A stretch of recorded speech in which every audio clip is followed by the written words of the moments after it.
Hari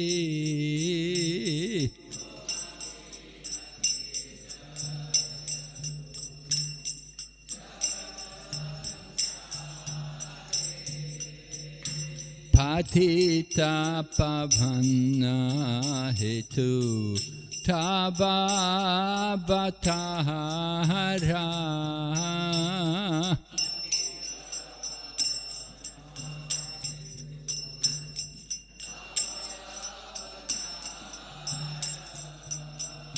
Patita Pavana Hetu Tava Batahara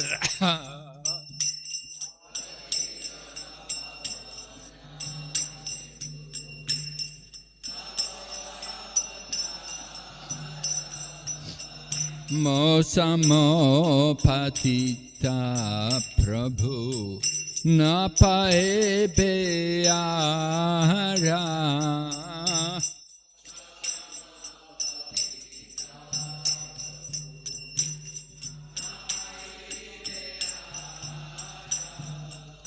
Mosamo Patita Prabhu Napae Beara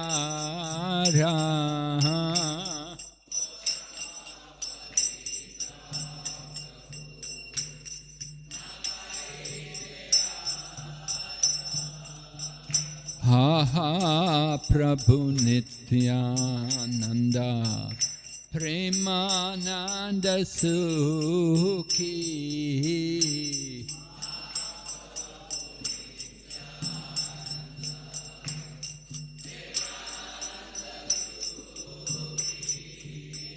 Ha ha Prabhu Nityananda Premananda Sukhi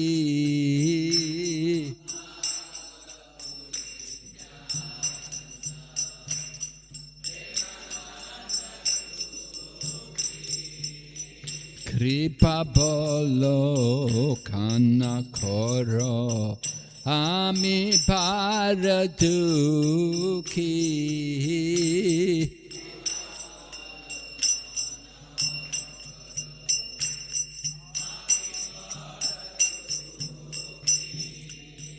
Kripa Bolo Kana Koro Ami Bharadukhi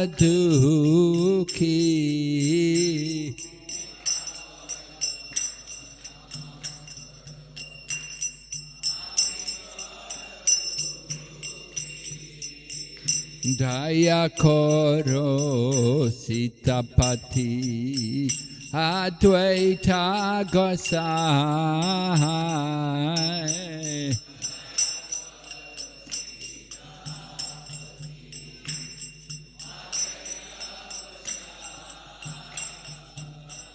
Daya Koro Sitapati Advaita Gosai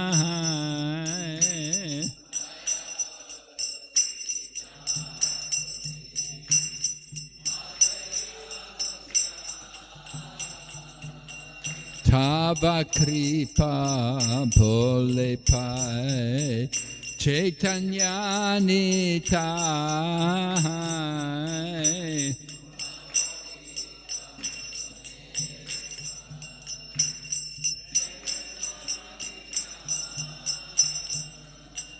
Tava Kripa Bole Pai Chaitanya Nitai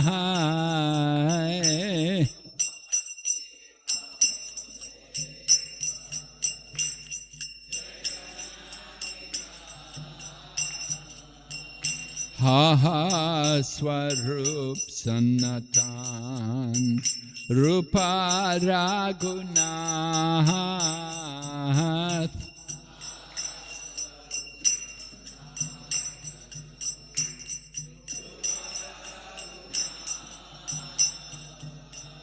Ha ha Swarup Sanatan Rupa Raghunath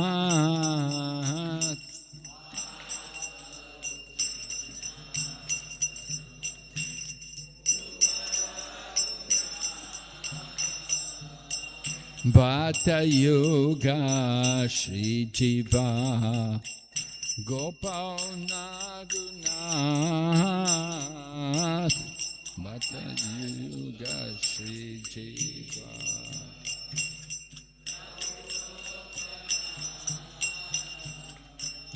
Bhata Yoga Shri Jiva Prabhu Lokana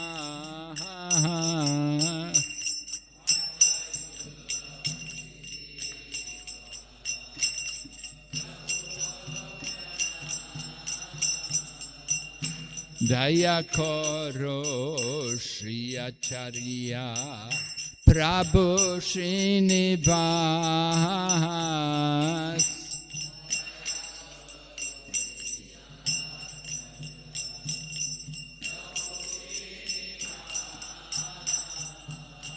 Daya Koro Shri Acharya Prabhu Srinivas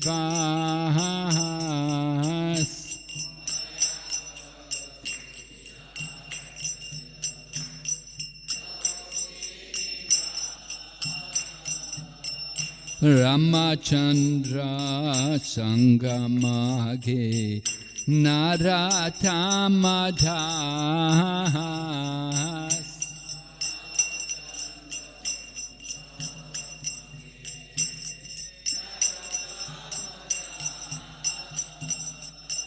Ramachandra Sangamage Narottam Das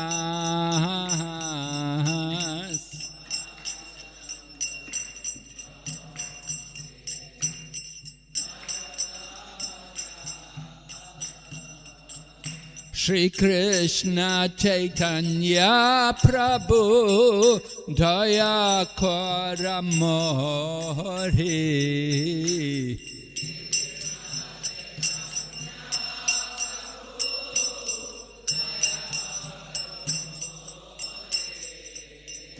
Shri Krishna Chaitanya Prabhu Daya Karamori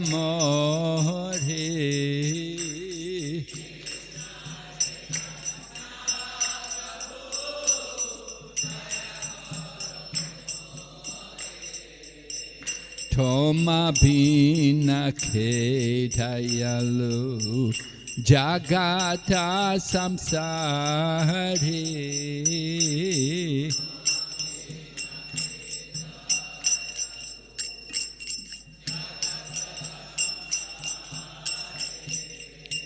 Toma Bina Kedayalu Jagata Samsari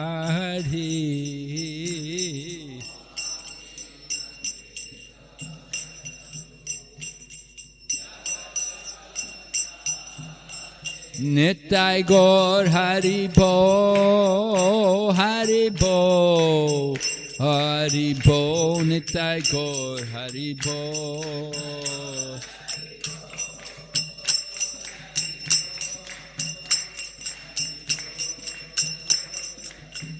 Jai Jai Prabhupada Prabhupada Prabhupada Jai Srila Prabhupada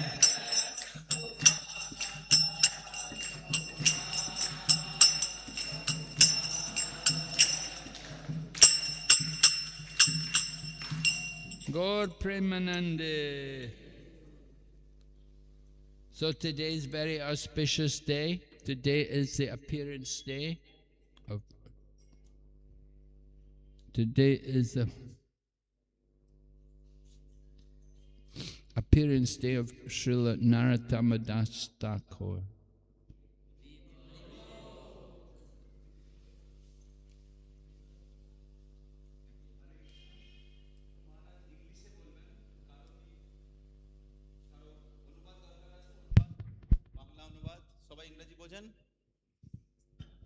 আর কেউ আছে?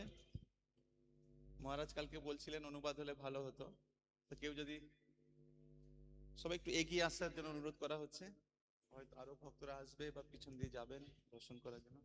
हरे कृष्णा। महाराज English में बोलेंगे, किसी को अनुवाद जरूरत है English से हिंदी या इंग्लिश से बंगाली? मेरे ख्याल से सब लोगों को समझ में आता है। ओके, ठीक है, हरे कृष्णा। तो महाराज इंग्लिश में बोलेंगे। So today we said Narottam Das Thakur appeared in this world.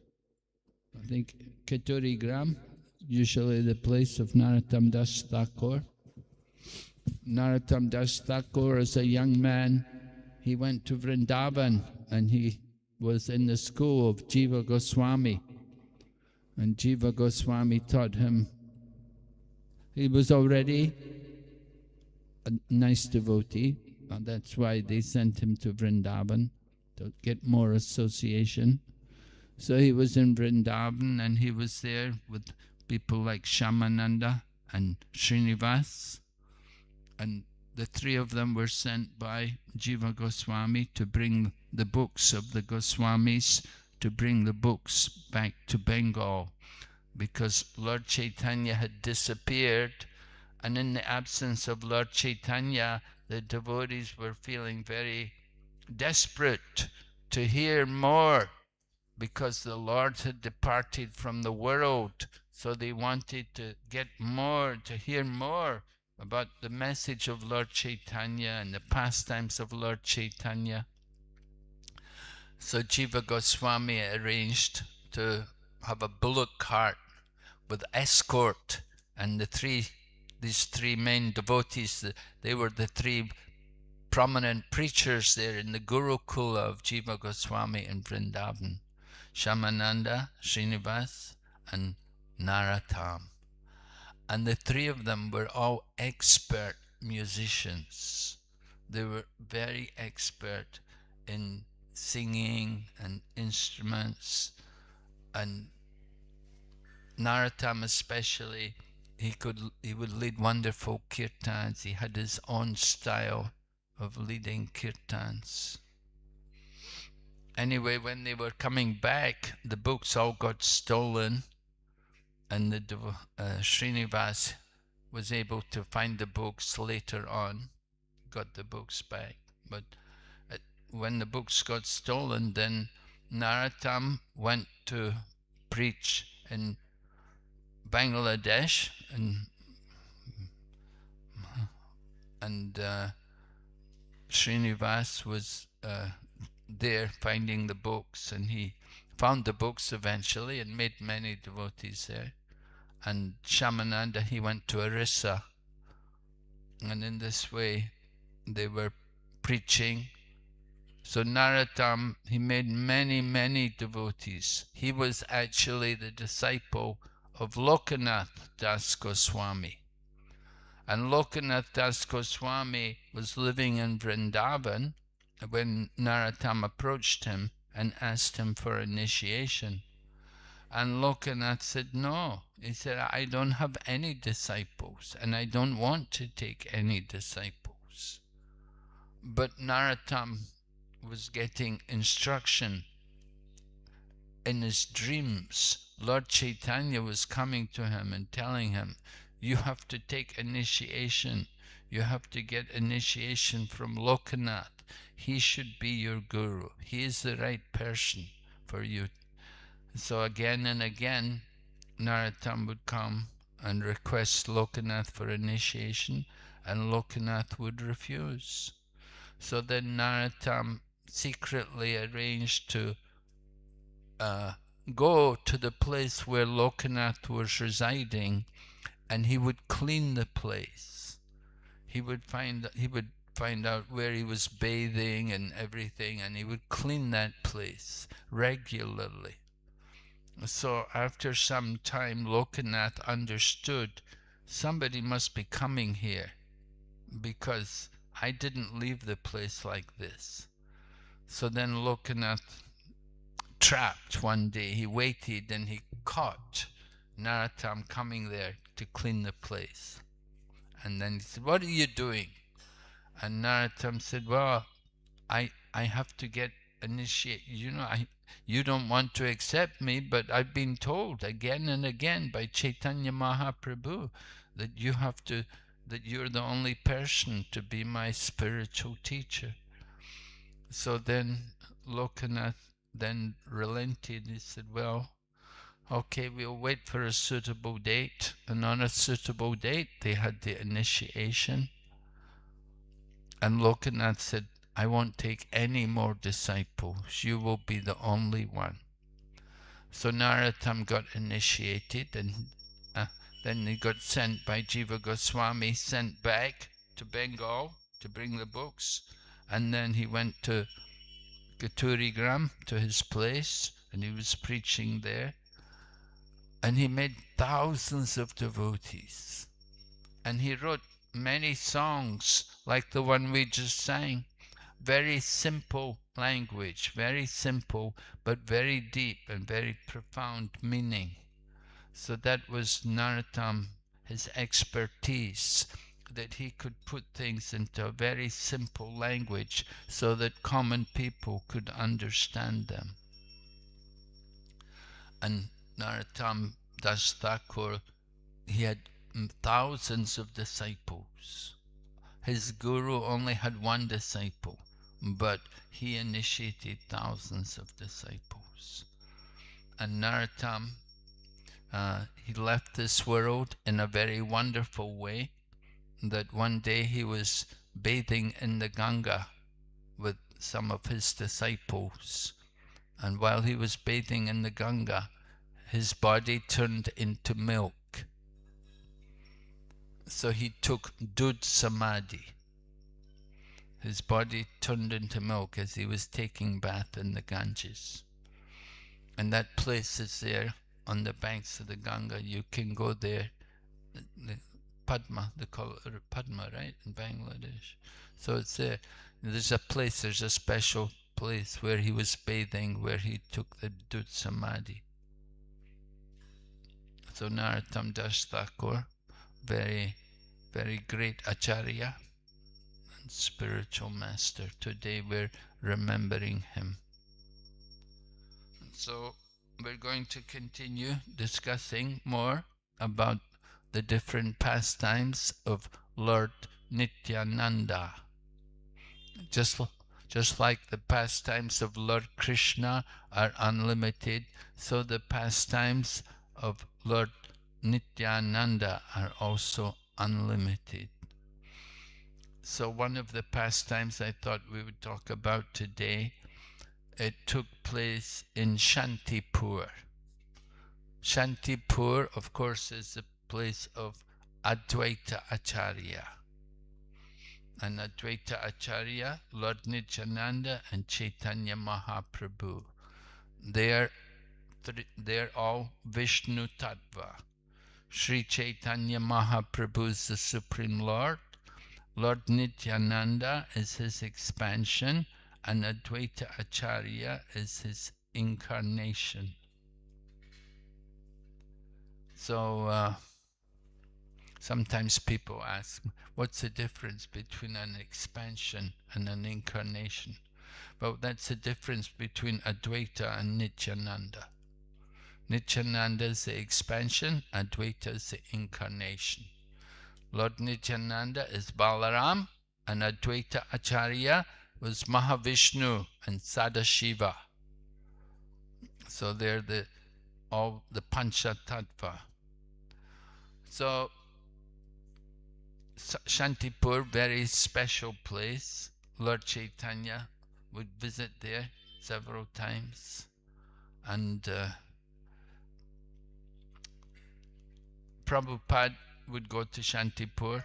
Prabhupada liked to go to Shantipur. Before he took sannyas, before he went to America, he would go to Shantipur and he would chant there and he would pray for his preaching work. And at one point he was thinking to make our ISKCON headquarters there in Shantipur. But somehow he got some land in Mayapur. So anyway, Shantipur, every year devotees go there to Shantipur. We have a big festival. It's actually a festival in honor of Madhavendra Puri. Yeah, Madhavendra Puri. his disappearance day. It's just before Gaur Purnima, couple of days before Gaur Purnima, on the Dwadasi. Day before was Ekadasi, next day is Madhavendra Puri's disappearance day. And we have a nice festival there, and thousands of people know. Over the years, it's become bigger and bigger. What happened was the Advaita Acharya's family, they are still living there in Shantipur. His descendants are there. And they approached ISKCON. They came to Mayapur one time and they requested Jaipataka Swami and the leaders there. They said, you know, we know in the past, our descendant, Advaita Acharya, he would always have a big festival in honor of his Guru Maharaj, Madhavendra Puri. Right? Advaita was a disciple of Madhavendra Puri. We say Nityananda probably was also, or maybe he was a disciple of Lakshmipati.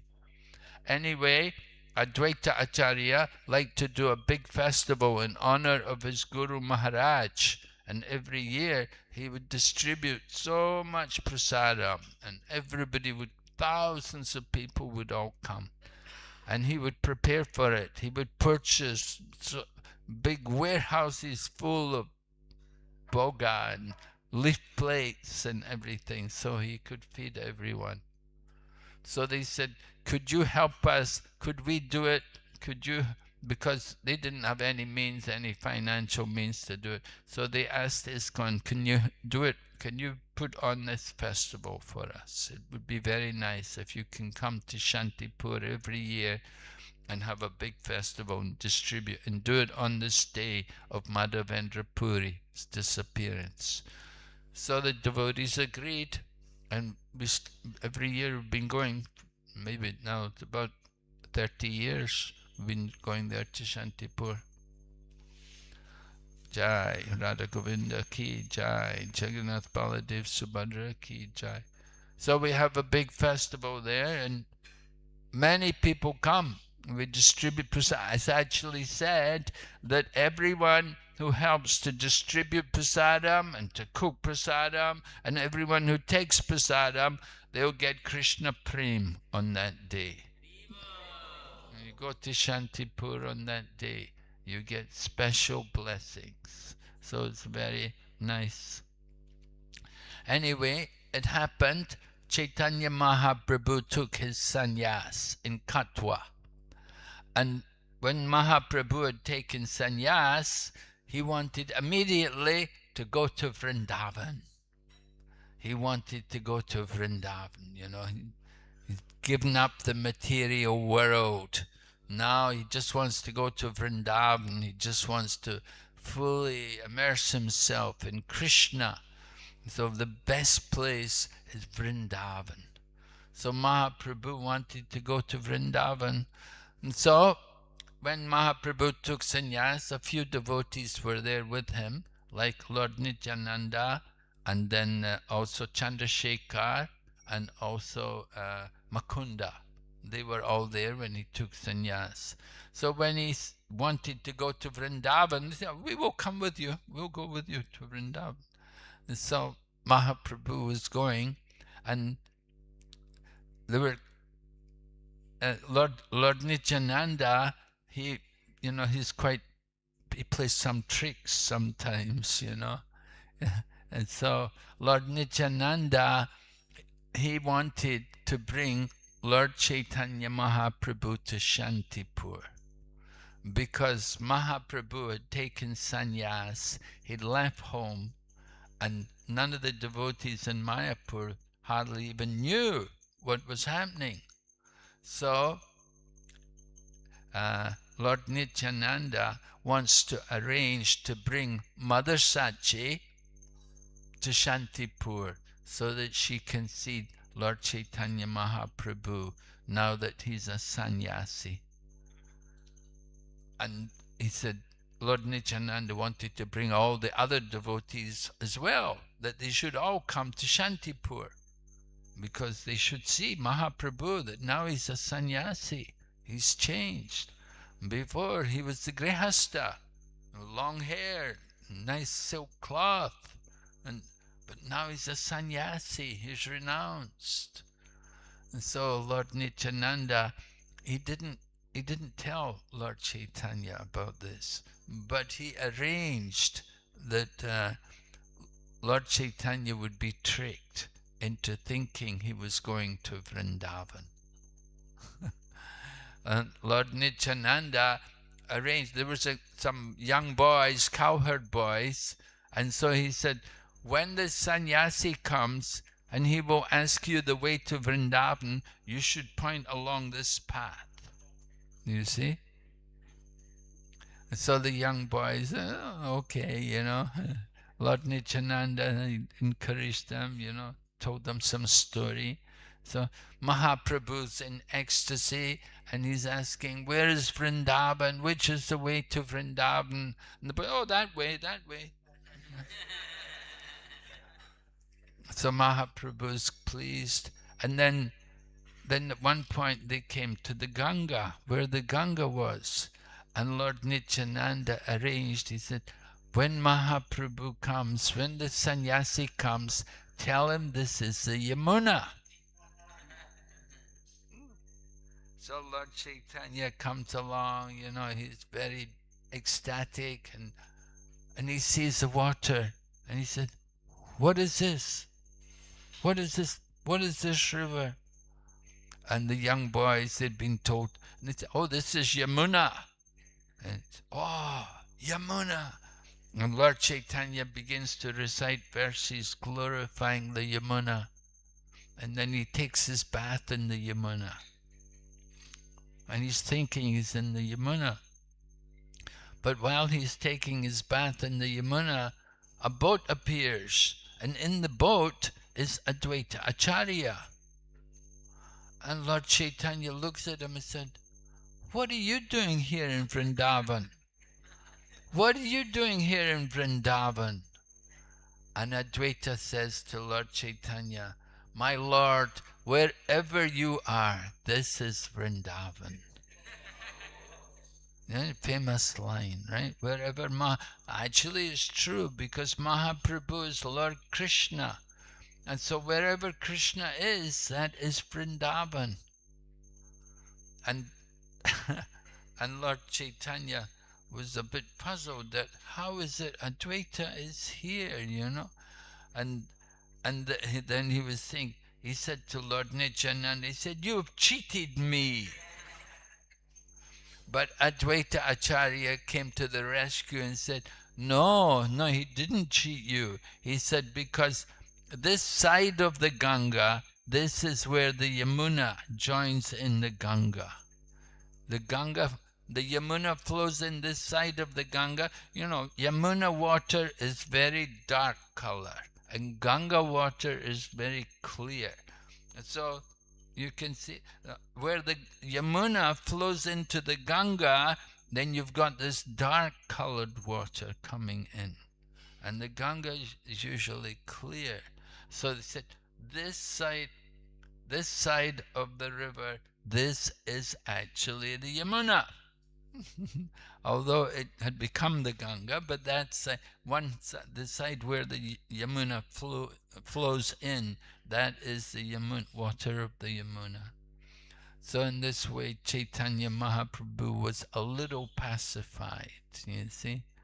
Anyway, they brought Lord Chaitanya to Shantipur with all the, and at the same time, Lord Nityananda, he'd sent Acharya Ratna back to Mayapur to bring Mother Sachi and the devotees from Mayapur and tell them how Lord Chaitanya has taken sannyas and you should all come.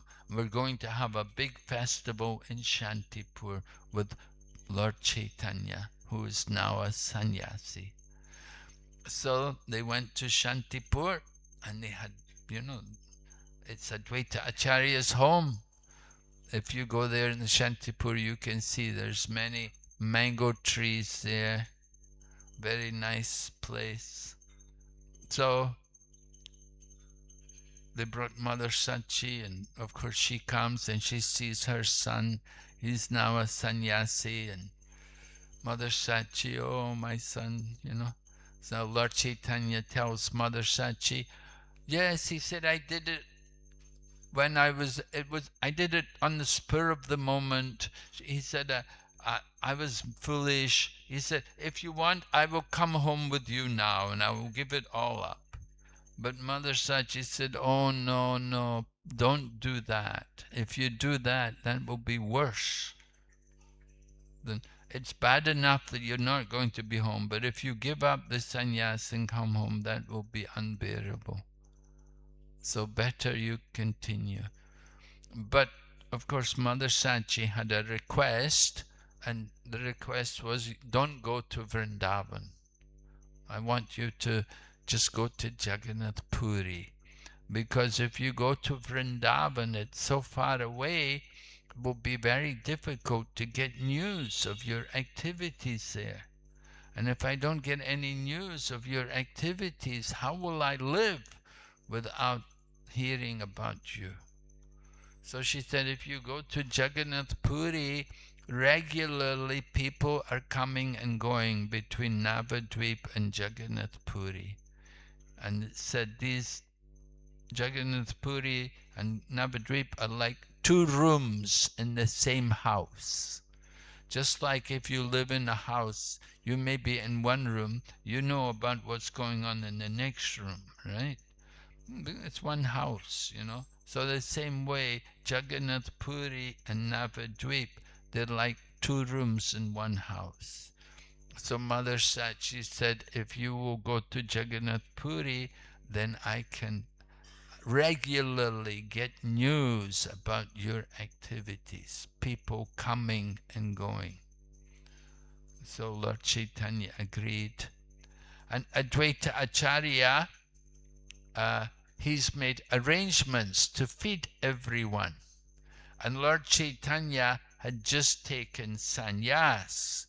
So Lord Chaitanya tells Advaita Acharya, he said, I just want very simple prasadam. Just a little rice and a little sak. He said, don't give me any big feast on it. He said, just make it. He said, I'm a sannyasi, I should eat simply. Just give me a little rice with some sak. And no problem, everything is arranged, we will take care, don't worry, everything will be all right, you know. And of course, Advaita Acharya, he's made arrangements for the Lord's prasadam.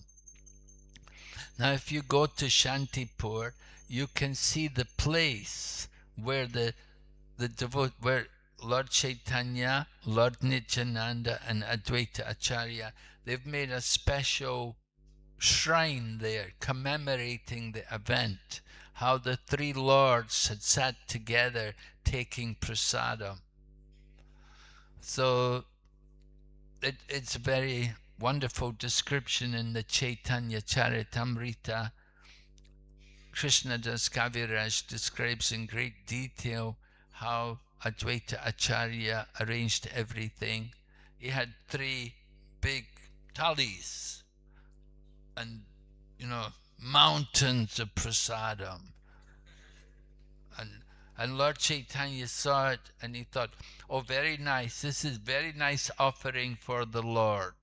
He saw, because you're offering for the Lord. This is very nice. And, you know, big mountains of prasadam. A lot of preparations. And Lord Chaitanya is very, very good. Very nice worship. Yeah. But then when it came time to take prasadam, Advaita Acharya said, one place is for you. This is meant for you. And Lord Chaitanya, yeah, no, come on, I'm a sannyasi, I cannot eat so much. And said, come, you've come to my home, you have to eat, you know, this is not. Anyway, Lord Chaitanya was coerced a little bit, you know, he was pushed a bit to that you have to take something. So Lord Chaitanya enjoyed taking prasadam. However, there were some joking words between Advaita Acharya and Lord Nityananda. The two of them, they're very interesting people, you know. Uh, so the two lords, meaning Chaitanya and Nityananda, they sat down and smiling, and they began to eat the prasadam, right? And then Nityananda says, I have been undergoing fasting for 3 days continuously. They come from Katwa. Lord Chaitanya took sannyas in Katwa, and they come all the way to Shantipur, walking. It takes some time, so maybe it would take about 3 days, And Lord Nityananda said, I've been fasting for 3 days. Today, I had hoped to break my fast. There was huge plates of prasadam. But Lord Nityananda, Lord Nityananda said, although Sri Chaitanya Mahaprabhu was thinking that the quantity of food was enormous, Nityananda Prabhu, on the contrary, thought it was not even a morsel. Morsel, very small. He had been fasting for 3 days and greatly hoped to break fast on that day. But he says, although I am invited to eat by Advaita Acharya, today also is a fast. So small a quantity of food will not even half fill my belly. This is Lord Nityananda, his joking words, you see. But he said it in a very serious tone, you see. So, Advaita Acharya is there. So he replies, he said, Sir, you are a mendicant traveling on pilgrimage. Sometimes you eat fruits and roots, and sometimes you simply go on fasting. Right? When you go to holy places, when you're going traveling, sometimes you eat nicely and sometimes you don't eat. And sometimes you eat things like when Lord Chaitanya was traveling through Jharkhand, he was just eating some whatever wild fruit or roots were there. Do you like to live like that? Eat some roots? Where would you get fruit? Here in the city? No, you cannot. Anyway, Advaita Acharya said, I am a poor Brahmana. Actually, he's not very poor, but he's got a big land and he's got a big family. He's got 6 sons, and he's the head of the Brahmanas in Shantipur. He's the leader of the community there. So he's not really poor, and he cooked such a big feast, But he's saying to Lord Nityananda, I am a poor Brahmana and you have come to my home. Please be satisfied with whatever little food you have received. Give up your greedy mentality.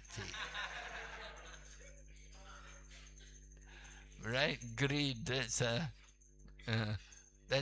tendency, we can be greedy. It's when it comes to prasadam, when it comes to eating, it's often difficult to control the tongue. So greed. In the Bhagavad Gita, Lord Krishna speaks about 3 gates going to hell: Kam, Krodh, and Lobe. And every sane person must avoid these things, you see. So Advaita Acharya is instructing Lord Nityananda in this way: give up your greedy mentality. Lord Nityananda says, whatever I may be, you have invited me. Therefore, you must supply as much as I want to eat. You bring people to your home, You invite people to your home. You have to satisfy them. His Divine Grace Advaita Acharya, after hearing the statement of Nityananda Prabhu, he took the opportunity presented by the joking words and spoke to him as follows. Advaita Acharya said, "You are a reject Paramahamsa, and you have accepted the renounced order of life just to fill your belly. I can understand your business is to give trouble to Brahmanas." Right? That means Advaita Acharya. So, this is very interesting words coming from Advaita Acharya, you see. And Prabhupada explains in relation to this, he said, there's always a difference of opinion between a smarter Brahmana and a Vaishnava Goswami. Smarter Brahmana means Jati Brahman, Brahman by caste, right? And Vaishnava, you know, they can come from any kind of background. So, even Srila Prabhupada, Srila Bhaktisiddhanta Saraswati, Bhaktivinoda Thakur, they're not from Brahmana families. They're Vaishnavas. But smarter Brahmanas, they're Brahmins by birth, you see. In the line of Shankaracharya, if you're going to be sannyasi, you have to be from Brahmana family. Without being from Brahmana family, you cannot become sannyasi. So Shankaracharya, and he was Brahman. So smarter Brahmanas, they will criticize, oh, you Vaishnava people, you're low class, you know. We are high birth, you know. We are very high stand. So Prabhupada writes there are even smarter opinion and Vaishnava Goswami opinions available on astrological and astronomical calculations. Yeah, they have different opinions about the movements of the planets and how these things affect us. And Advaita Acharya had called Lord Nityananda a reject Paramahamsa. In Bengali, it's Brasta Avadut. Brasta Avadut. So Advaita Acharya had called Lord Nityananda in that way. And so in a sense, he accepted Nityananda as a Paramahamsa. You know, he's a reject Paramahamsa. You know, not a first-class Paramahamsa, but reject Paramahamsa. So Advaita Acharya, he accepted Lord Nityananda as a Paramahamsa. In other words, Nityananda Prabhu had nothing to do with the rules governing smarter Brahmins. Actually, Lord Nityananda, his father was a Brahmana, but mother was not Brahmana. So mixed caste. So Nityananda, he didn't follow any of the rules which the smarter Brahmana, smarter Brahmana have so many rules, right? Don't touch your face with your left hand, right? That's there's so many things. Don't stand on my shadow. You know, you're low caste, you know. You cannot stand on my shadow. So many smarter Brahmanas, it caused a lot of conflict because of the whole culture about smarter Brahmanas, that how they dominated, and of course that was the failure of the Varnashram system because the Brahmanas became corrupted and degraded. So Lord Nityananda, he doesn't have anything to do with the different rules which are there for the smarter Brahmanas. Lord Nityananda, he is Avadut. Here he's called reject Paramahamsa. So under the pretense of condemning him, Advaita Acharya was actually praising him, because he's calling him as a Paramahamsa, but he's rejected the smarter Brahmins. In the Avadut stage, the Paramahamsa stage, which is the supermost stage, one may appear to be Vishayi, on the platform of sense gratification, right? Avadut stage, he may appear like he's a Vishayi, like he's enjoying the senses, but he actually has nothing to do with sense gratification. It appears to common people that, oh, he's enjoying the senses, but actually has nothing to do with that sense gratification. So Prabhupada explains, he said, at that stage, a person sometimes accepts the symbol and dress of a sannyasi and sometimes does not. That he's such an advanced soul, he doesn't need to dress like a sannyasi. He's already detached from the world. He doesn't need to wear the dress, the robes of the sannyasi to be renounced. He is so elevated. Now, a lot of sannyasis in the Vaishnava tradition, they won't go to countries where you have to give up your robes. You know, they will only go where they can be a sannyasi. But sometimes in the course of our missionary work, we go into countries and we would not get in if we were to come there in our robes as a monk, as a sannyasi. They will say, go away. We don't need you here, you know. And there are countries like that. If you go there as a sannyasi in robes, they won't give you admission. So some people, they won't go there because they won't take off the robes. But we do it, and we do it for preaching work. And Prabhupada writes about it. It's in the Chaitanya Charitamrita, and it describes how Maharaj Prataparudra changed his dress. He took off his royal robes to go and give a massage to Lord Chaitanya Mahaprabhu. Sometimes people are surprised that, oh, why are you not wearing your robes? You know, why are you not? But if they see a devotee, that usually they see him every day in the saffron dress, and then suddenly they see him in ordinary clothes, oh, what's wrong? Why are you changing it? Because usually you won't change the dress. But for missionary work, and to get into countries and to be able to go places without difficulty, devotees will change the dress.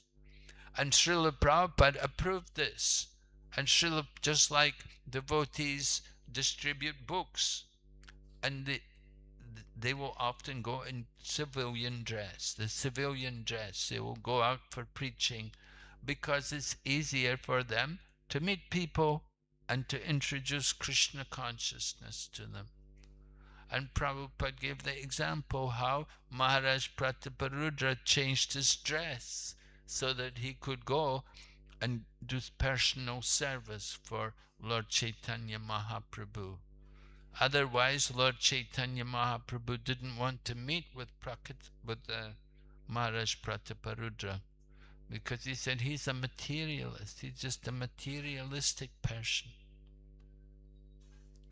So Prabhupada is explaining how when somebody's actually renounced, avadut, or they can give up the dress.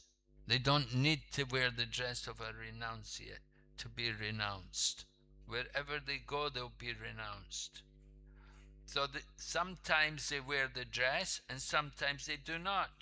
Sometimes he dresses like a householder. We should know, however, that these are all joking words between Advaita and Nityananda Prabhu. They are not to be taken as insults. Of course, they're very close friends, but they joke with each other. Lord Nityananda was joking when he said, this food, this is not even a morsel. I'm still going to be fasting. It was definitely joking.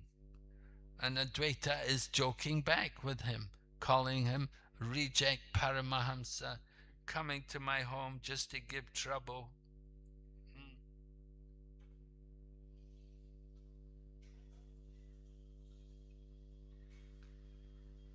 So Prabhupada writes in Kadadaha, sometimes people misunderstood Nityananda Prabhu to belong to the Sakta Sampradaya, whose philosophy is Antasakala Bahi, Sabayan Vaishnava Mana. According to Sakti Sampradaya, a process called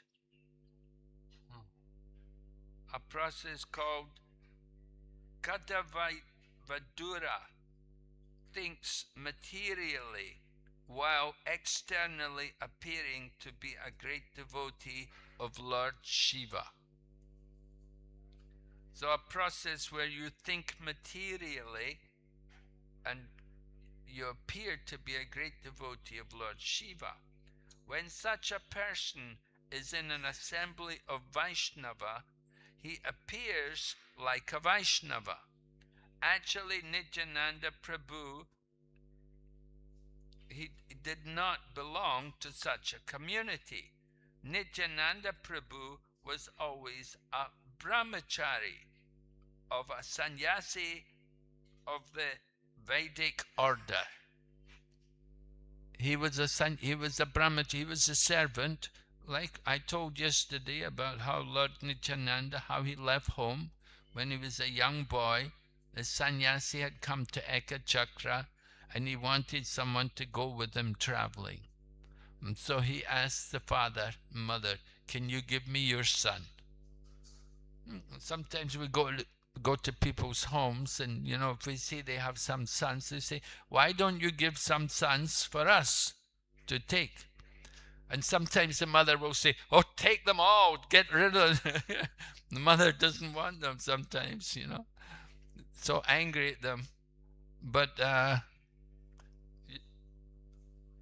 in Ekachakra, Lord Nityananda was there with his mother and father, and the sannyasi asked them, so they agreed, all right, okay, our son, because then he can go and visit all the holy places and he won't do any bad thing. He's with a sannyasi, so he'll be protected from any nonsense. You stay at home, what are you going to do? You're going to get a mobile phone and watch Bollywood movies all your life, So better you be with sannyasis and travel and preach and distribute Krishna consciousness. You go to mundane schools, learn a lot of useless information, a lot of useless things which you'll never use. Study at college. I studied Fourier and Laplace transformations and Fourier analysis. I studied all these things, but I never used any of it, I don't think anybody ever does use it, Somehow they teach these things, just to waste your life, you see. So Nityananda, he was a brahmachari. He'd been traveling with a sannyasi. Actually, he's not just a brahmachari, he's a paramahamsa. Sometimes he is accepted to be a disciple of Lakshmi Pati Tirtha, and if he is accepted, Nityananda Prabhu then belongs to the Madhva Sampradaya. He did not belong to this Shakti Sampradaya of Bengal. So Advaita Acharya then accused Lord Nityananda. He said, you can eat 10 to 20 mounds of rice. I am a poor Brahmana. How shall I get so much rice? He said, you can eat 10 to 20 manas of rice. A mana is a measurement containing about 40 kilos. And so Advaita Acharya was saying, I'm just a poor Brahmana. How can I feed you so much? So Advaita says to Lord Nityananda, whatever you have, though it be just a palmful of rice, please take it and eat it up. Don't show your madness and don't strew the remnants of food here and there. In this way, Nityananda and Lord Chaitanya, they sat with Advaita Acharya joking. After eating half of each vegetable preparation given to him, Lord Chaitanya abandoned it and went to eat the next. And at that time, as soon as half of the vegetables was taken, Advaita Acharya would fill it up again. And in this way, Lord Chaitanya finished half of a preparation. And again, Advaita would fill it up again. After filling a pot with vegetables, Advaita Acharya requested, please eat more. And Chaitanya Mahaprabhu said, how much more can I go on eating? And Advaita Acharya said, please do not give up whatever I have already given you. Now whatever I am giving, you must eat half, and you can leave half. In this way, by submitting various humble requests, Advaita Acharya made Lord Chaitanya and Lord Nityananda eat. And Lord Chaitanya fulfilled all the desires of Advaita Acharya. But Lord Nityananda, he said, my belly is not yet filled up. Please take away your food. I have not taken the least of it. After saying this, Nityananda Prabhu took a handful of rice and threw it on the floor in front of him as if he were angry. And when 2 or 4 pieces of the thrown rice touched the body of Advaita Acharya began to dance in various ways with the rice still stuck to his body. When the rice thrown by Nityananda touched the body of Advaita Acharya, he thought himself purified by the touch of the remnants thrown by Paramahamsa Nityananda. Therefore he began dancing. Jai. This is the power of Lord Nityananda's remnants, you see. Lord Nityananda's remnants, it had been he'd thrown it, and so because it touched Lord Nityananda, it came from Lord Nityananda's hand. When it touched Advaita Acharya, it purified him. So Prabhupada explains the word avadut refers to one who is above all rules and regulations. Sometimes, not observing all the rules and regulations of a sannyasi, Nityananda Prabhu exhibited the behavior of a mad avadut. He threw the remnants of food on the ground, and some of the remnants touched the body of Advaita Acharya. Advaita Acharya accepted this happily because he presented himself as a member of the smarter Brahmanas. By touching the remnants of food thrown by Nityananda Prabhu, Advaita Acharya immediately felt himself purified of all smarter contamination. The remnants of food left by a pure Vaishnava are called Maha Prasad. This is commonly spirited This is commonly spiritual and is identified with Lord Vishnu. Such remnants are not ordinary. The spiritual master is to be considered on the state of Paramahamsa and beyond the jurisdiction of the Varnashram institution. The remnants of food left by the spiritual master and similar Paramahamsas or pure Vaishnavas are purifying. When an ordinary person touches such prasad, his mind is purified and his mind is raised to the status of a pure Brahmana.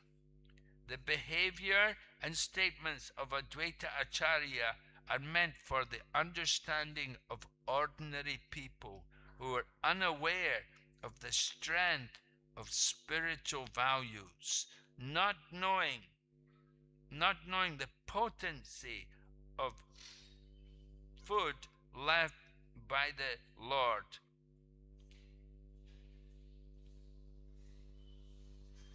Nor the spiritual master and pure devotees.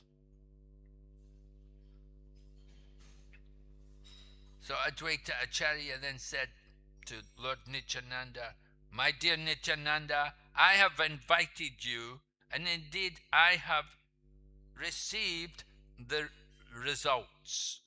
You have no fixed caste or dynasty. By nature, you are a madman."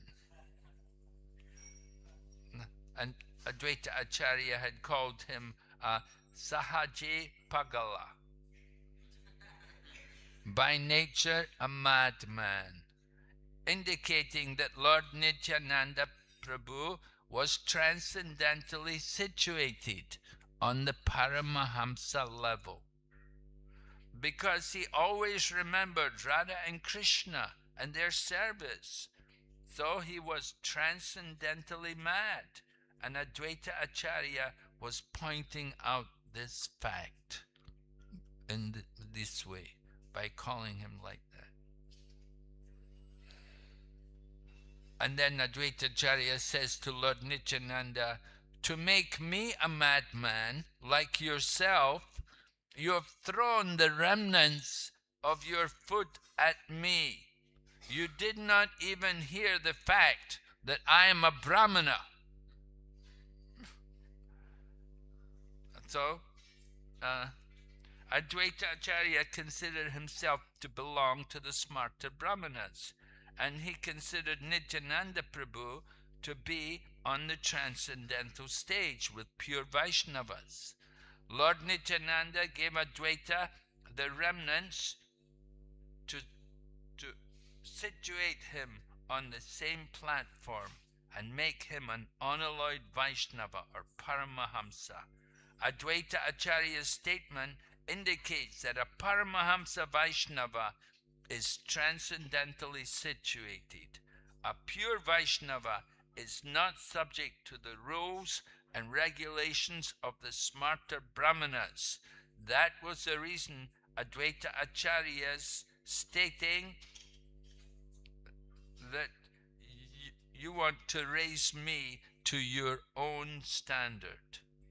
A pure Vaishnava or a person on the Paramahamsa stage accepts the remnants of food as spiritual.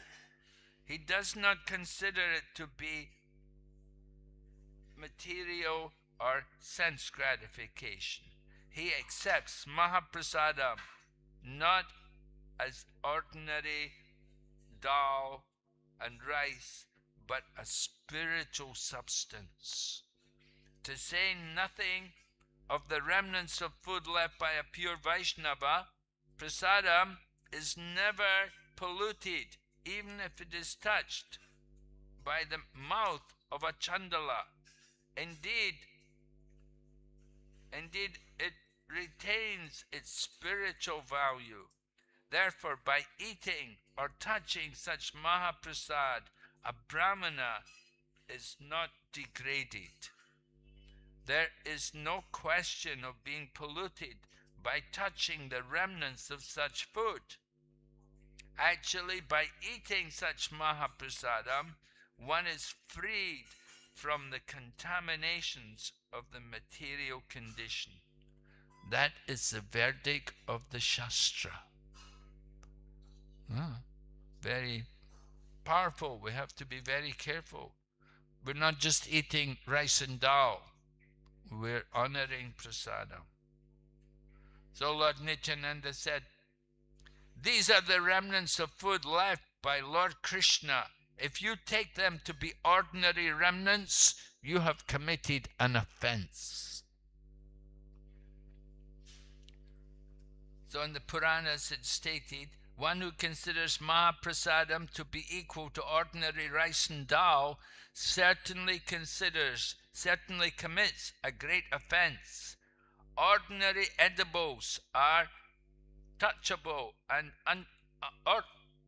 ordinary edibles are touchable and untouchable, but there are no such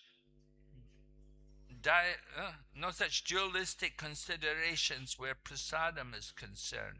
Prasadam is transcendental and there are no transformations or contaminations, just as there are no contaminations or transformations in the body of Lord Vishnu himself. Thus, even if one is a Brahmana, he is certain to be attacked by leprosy and bereft of all family members if he makes such dualistic considerations. Such an offender goes to hell, never to return. This is the injunction of the Brihad Vishnu Purana. Lord Nityananda said in reply, if you invite at least, because he was saying, you've committed an offense. So Lord Nityananda says to Advaita, you have to invite at least 100 sannyasis to your home and feed them sumptuously. Then your offense will be nullified. Right? Because Lord Nityananda said Advaita committed an offense by calling it food, Said not food, it's prasadam, it's spiritual. So you have to invite 100 sannyasis to your home. So Advaita Acharya said, I shall never again invite another sannyasi. It is a sannyasi who has spoiled all my Brahminical smarta regulations. So in this way they enjoyed joking words and they took prasadam together. So nice there. Shantipur, we see that place. It's honored. So the pastimes of Lord Nityananda are like that.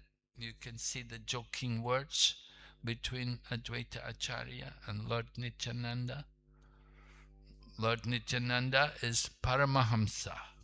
And Advaita Acharya, he's Vishnu himself, he's not, they say smarter Brahmana, that is external smarter Brahman, but actually he is the Lord himself coming to take part in the pastimes of Chaitanya Mahaprabhu. Okay, any questions? Any comments on this? Very important pastime here. When you go to Shantipur next time, you can remember this event took place just after Lord Chaitanya took sannyas. Nice joking words. Okay, yes, Prabhu? Thank you, Maharaj, for your sweet narration about Chaitanya Nityananda Prabhu's pastimes. Maharaj, we explained about this prasadam, and Advaita Acharya, he become free from this smarta form. And the people generally, they ask that any remnants is tamasic. The quote from Bhagavad Gita, Uchishtam api chamedhyam bhojanam tamasa priyam. So how this will become transcendental? This Vaishnava's Uchishta and Lord's Uchishta. How does the food become transcendental? Yes. Well, we say devotees of the Lord are released from all sin because they ate food which is offered in sacrifice. So when we offer the food, this is a yagya, and this is how the food becomes prasadam. Before it's boga, but once it's offered to the Lord, then it becomes prasadam. So through the offering process, the food is transformed to prasadam. But that's the yagya. Right? Sometimes we do a program. I remember one time they did some program in the college and they put up the poster saying, "Come and see matter made into spirit." And so people, wow, it sounds mystic, it sounds exciting, you know, matter made into spirit. And so when the program took place, you know, the devotee had some food and he put it on the altar, he closed the curtain, he rang the bell and chanted the mantras. He said, now the food is spiritual. It's matter. The boga was placed on the altar and we chanted the prayers to the Lord, and the Lord is there on the altar and he accepts the offering and the food becomes spiritualized. So karma free spiritual food. This is the yagya we are doing every day, offering the food to the deities. So in this way the food becomes spiritual. And so it's important for us as devotees. We like to take prasadam. And there are some people, they will only take food offered to the deities. And at the same time, you've got smarter brahmanas, they'll never take food cooked by any Hare Krishna people. Because Hare Krishna people are all low-class people, you know, they have to have food cooked by a brahmana. What was it? There was a case in South India some few years ago. They had that one Shankaracharya in jail. There was some, you know, he was in the jail, and he's a Shankaracharya. There was some case, you know, and he got put in but he can only eat food cooked by a brahmana. So, you know, so they had the brahmana come, and he was in the jail, and he's cooking the food for the Shankaracharya. Very particular, smarter people. They will not take food touched nor cooked by non-brahmanas. Must be brahmana, must be.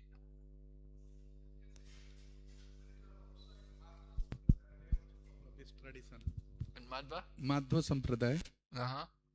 They only give sannyas to only brahmanas and they cook themselves, not anybody else. Yes, well, Lord Chaitanya went to Udupi, of course, and he saw in Udupi how these people are attached to ritualistic activities and fruitive activities and philosophical speculation, that they're not so much into the mood of pure devotion, which was what Madhvacharya was actually preaching.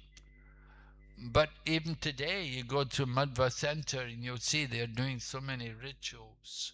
It's quite amazing. I was in Bangalore and they had one Madhva Center there, and they had the cow and the tail of the cow and getting the hair from the tail of the cow to do some ritual, and oh, so many things like this.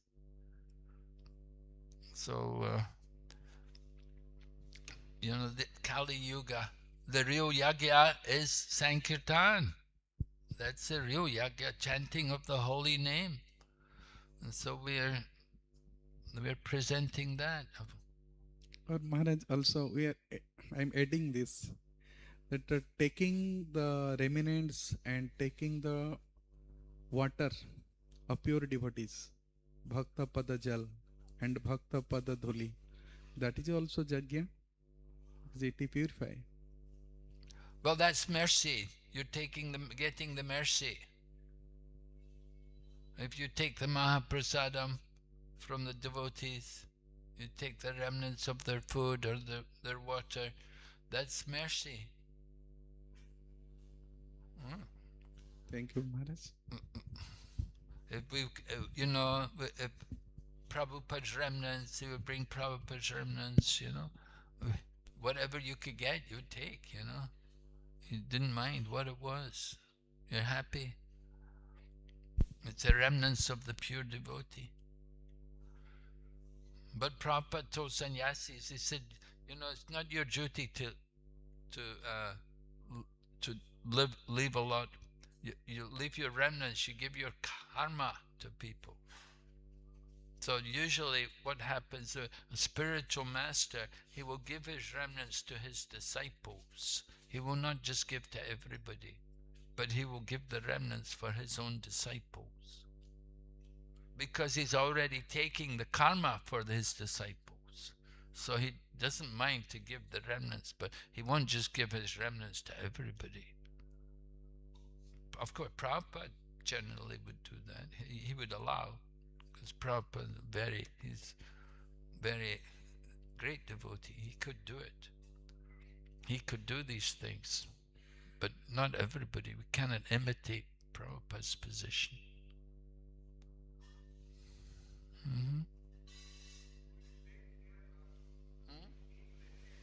Yeah, if you give food to somebody and they eat your remnants, then you get their karma.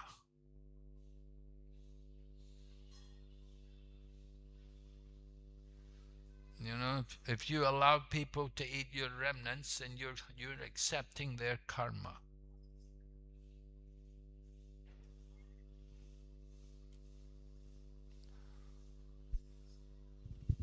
Hare Krishna Maharaj, Dandavat Pranam. Maharaj, in Chaitanya Charitamrita it is mentioned that যদিও নিত্যানন্দ সুরাবাড়ি যায় তবেও তো হয় সে নিত্যানন্দ রায়. If Lord Nityananda is going to a liquor shop, still he is the supreme personality of Godhead. So we are not in that pure stage while seeing our acharyas, or like how we can see like or manifest that mode. How we can? Like we are not that pure soul. We have fault finding nature. So while seeing our acharyas, how we can manifest that mode of not seeing faults, rather like not seeing faults. Well, we have to see faults in ourselves. Don't be so much worried about faults in others. Look at our own faults. Be critical of our own self before you start looking at other people and finding fault with them. Look at our own self. That's generally the mood we should have. And if we see faults in others, we're not looking at our own self close enough. So we need to be more conscious of our own position and worry about our own self. Don't just be thinking about other people, what they're doing, but rather we appreciate what others, see the good in others and see the faults in ourselves, right? So see the good in other people, don't see any faults. It's not good for our Krishna consciousness to see faults in others. If people would write to Prabhupada, they'd write a letter to Prabhupada and they'd complain about people. Prabhupada would say, oh, you feel he said, again, the neophyte tendency to find fault with others.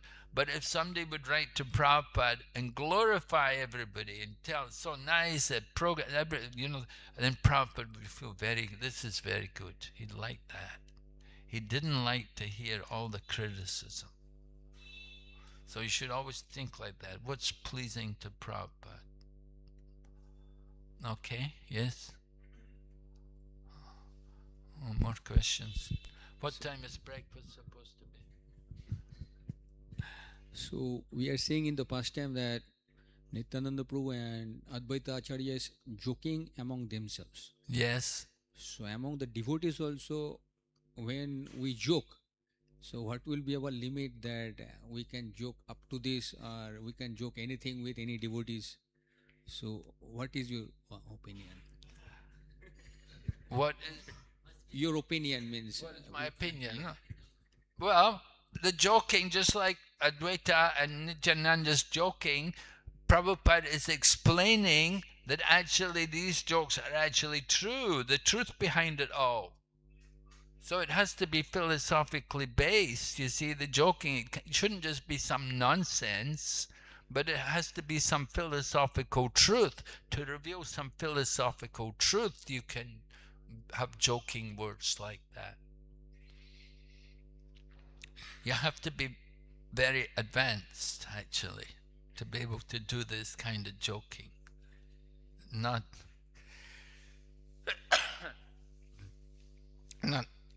so just casually joking, playing around with each other, being foolish, that is not very good.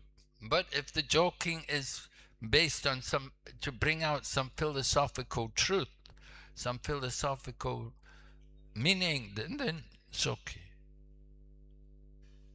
Huh? Okay, last question. Somebody at the back there? Prabhu? Huh? Same question. Oh. Yeah. Indra was criticizing the Lord. So that time Saraswati, she glorified. That is not the criticize. Indra, Uh-huh. What Govardhan Puja, that time. Govardhan Puja. Yeah. So, yes, when Indra, he was criticizing Lord Krishna, Yes. and that time Mother Saraswati, She. that word Yeah. she glorified. Yes. Because Right. Yes. Indra spoke words about Lord Krishna, and that saying things like he's childish and he's ignorant and this, different words. But the acharyas explain that the words which were used, that Mother Saraswati arranged that these words could be understood in another way, to be a glorification of Lord Krishna. So although Indra externally appeared to be saying nasty things, bad things about Lord Krishna, Mother Saraswati arranged that these words could be understood by other people. They could be understood to be a glorification of Lord Krishna. For example, she used a word which meant, oh, he's ignorant. But actually the word meant that he knows everything. He doesn't need to know anything else because he already knows everything. That word was Stabdha Murkha Pandita Manina. It's Bachalam, it's childish. Stabdha Murkha Pandita Manina. Okay. Means to whom Pandit is. Pandita Manina, yes. The scholar, and they glorify. And he was ignorant, but childish as well, And his Mother Saraswati arranged that he has the innocence of the child. So this is, joking words like that. It's nice. You have to be quite scholarly to do things like that. Okay, so we can stop here today. Thank you. Hare Krishna. Srimad Bhagavatam ki. Srila Prabhupada ki.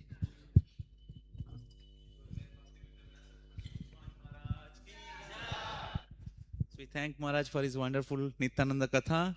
And tomorrow morning there will be Bhagavatam class by His Holiness Bhakti Vigna Vinasak Narsingha Swami Maharaj ki. So we request everybody to come tomorrow morning and have association of Maharaj from Srimad Bhagavatam, the 11th canto. Hari Bol.